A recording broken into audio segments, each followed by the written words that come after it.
नमस्कार, मैं हूं आपके साथ शिखा चौहान और आप देख रहे हैं पीआरबी। इजराइल और ईरान की जंग के बीच ईरान पहुंचे भारतीय युद्धपोत। एक तरफ जहां ईरान और इजराइल में संघर्ष जारी है, वहीं दूसरी ओर भारत ने बढ़ा दी है इजराइल की चिंताएं। जी हां, आइए जानते हैं क्या है पूरी खबर। ईरान ने इजराइल पर 181 बैलिस्टिक मिसाइलों से हमला किया था, जिसके बाद दोनों देशों के बीच तनाव जो है वो चरम पे आ गया।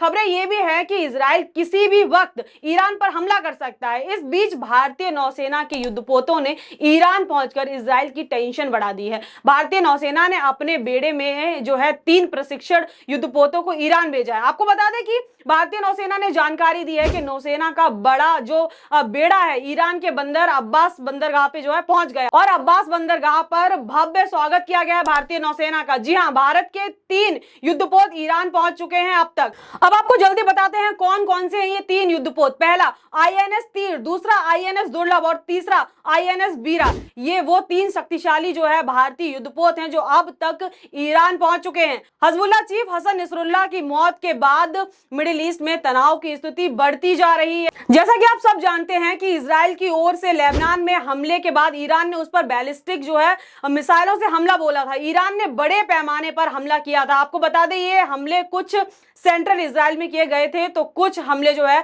साउथ इजराइल में किए गए थे। ईरानी हमले के बाद मिडिल ईस्ट है उसमें जंग की ज्वाला दधक गई है। इसी के चलते इजराइल ने ईरान को कड़ी चेतावनी देते हुए कहा है कि हर हाल में उसे जो है ईरान को हर हाल में ये कीमत चुकानी होगी। पर इजराइल भूल रहा है कि इस जंग में इजराइल को घाटा ज्यादा हो सकता है, क्योंकि ईरान के साथ उसके साथ जो है समर्थक देश खड़े हुए हैं। भाई इजराइल से जो अमेरिका जैसे देश हैं वो तक पल्लू झाड़ रहे हैं और इजराइल लेबनान में लगातार हमले कर रहा है। हवाई हमले के साथ साथ जमीनी तौर पर भी जो है इजराइल ईरान पर हमले कर रहा है। हिजबुल्लाह के लड़ाकों के साथ कई जो है नागरिक भी मारे गए। अब इसको लेकर नई अपडेट यूएनए की तरफ से बड़ा स्टेटमेंट दिया गया है। जी हाँ, यूएनए ने नाराजगी जाहिर की है। जी हाँ, अल जजीरा की रिपोर्ट के मुताबिक संयुक्त राष्ट्र के प्रवक्ता स्टीफन दुजारिक ने कहा है कि लेबनान में नागरिकों की जो मौत पूरी तरह से जो है अस्वीकार्य है। सभी पक्षों को नागरिकों और नागरिक बुनियादी ढांचे की रक्षा के लिए हर समय संभव कोशिश करते रहनी चाहिए। तो देखिए, अब यूएनए भी कहीं ना कहीं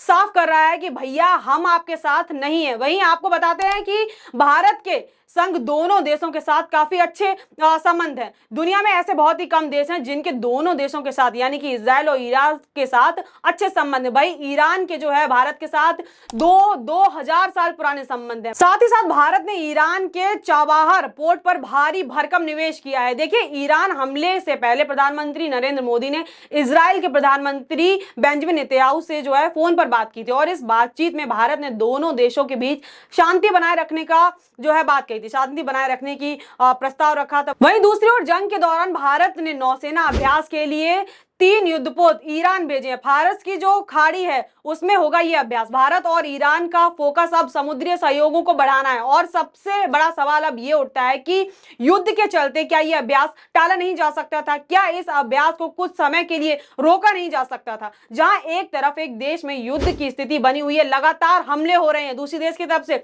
वहीं भारत की इस कूटनीति पर अब लोग सवाल उठा रहे हैं कि आखिर भारत इस युद्ध में किसके साथ खड़ा है। तो आपको बताते हैं जो कई खबरें अब निकल कर आ रही हैं। देखिए, यहाँ पे Russia delivers the S-400 times air defence system to Iran, मतलब रूस ने ईरान को S-400 टाइम्स वायु रक्षा प्रणाली जो है सौंपी है। और देखिए, वहीं दूसरी खबर देखिए, अभी जो बाइडेन की तरफ से नया बयान आया है। पहले जो बाइडेन ने आपको बता दें कि अमेरिका में कुछ दिनों बाद जो है चुनाव होने वाले हैं, तो एक तरफ जो है प्रतिनिधि जो डोनाल्ड ट्रंप खड़े हैं तो दूसरी तरफ जो बाइडेन। अभी जो बाइडेन की तरफ से बयान आया था कि अगर इजराइल ने ईरान के जो परमाणु जो स्थल है अगर उस पर हमला किया तो अमेरिका इसमें कहीं भी का साथ नहीं देगा। वहीं दूसरी ओर ट्रंप ने कहा कि भैया तुम ईरान के जो परमाणु स्थल है उस पर हमला कीजिए। तो इजराइल की सिंपैथी कहीं ना कहीं ट्रंप की तरफ जा रही। तो जो बाइडेन का भी नया बयान आया वो आपको सुनाते हैं। देखिए क्या बोला, no American administration has help Israel more than my administration, मतलब मेरे प्रशासन से अधिक किसी ने भी इजराइल की मदद नहीं की है। I think Netanyahu should remember, Netanyahu को याद रखना चाहिए कि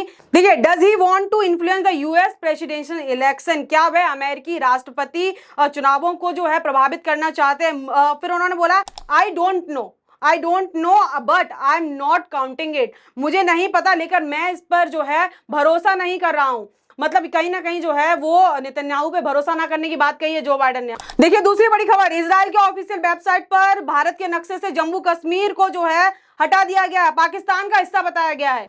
और देखिए एक बड़ी खबर, 85 साल के ईरान के सुप्रीम लीडर आयतुल्ला खुमानी हाथ में राइफल लेकर जुम्मे की नमाज में इजराइल पे जो है दहाड़ते दिखे। क्या कुछ कहा उन्होंने, आपको बताते हैं। उन्होंने बोला है कि ईश्वर की इच्छा से इजराइल को नष्ट कर देंगे, अगर अल्लाह ने चाहा तो हम इजराइल को नष्ट कर देंगे। तो ये तो थी वो तमाम नई खबरें, वो तमाम जो है नई अपडेट्स जो हमने आपको बताई। तो आपकी क्या राय है इस पूरे मुद्दे में, हमें कमेंट सेक्शन में जरूर बताइए। इस खबर में बस इतना ही। ऐसी तमाम न्यू अपडेट्स के लिए जुड़ रहिए हमारे साथ और देखते रहिए पीआरबी। बहुत बहुत धन्यवाद।